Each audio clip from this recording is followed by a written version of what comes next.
Bonjour à toutes et tous. Aujourd'hui c'était une journée importante parce qu'on a lancé la mission d'information dont je suis vice-présidente qui porte sur l'articulation des politiques publiques avec l'objectif de zéro artificialisation nette des sols.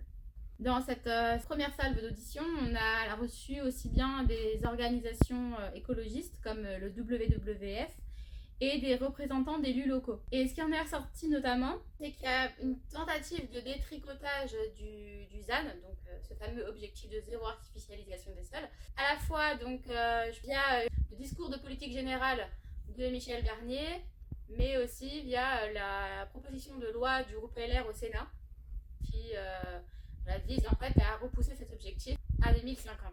Et il faut être absolument intransigeant avec le fait que cet objectif doit être atteint en 2031.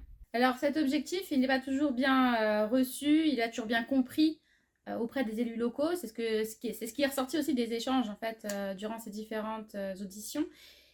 Et c'est vrai que, à mon sens, il est important de modifier la fiscalité des communes, de venir vraiment en aide financièrement aux communes. Vous avez pu le voir pendant la bataille sur le budget que les communes, elles souffrent financièrement depuis longtemps et que ça ne cesse de s'aggraver avec la baisse de leur dotation globale.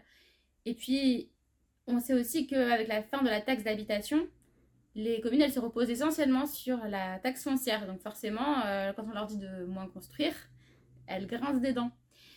Et par ailleurs, elles ont un fonds vert qui devrait être là normalement pour les aider à faire la transition écologique, sauf que ce fonds vert, déjà, il sert souvent à bien d'autres choses. Et en plus, c'est un fonds qui est très très limité d'un point de vue financier.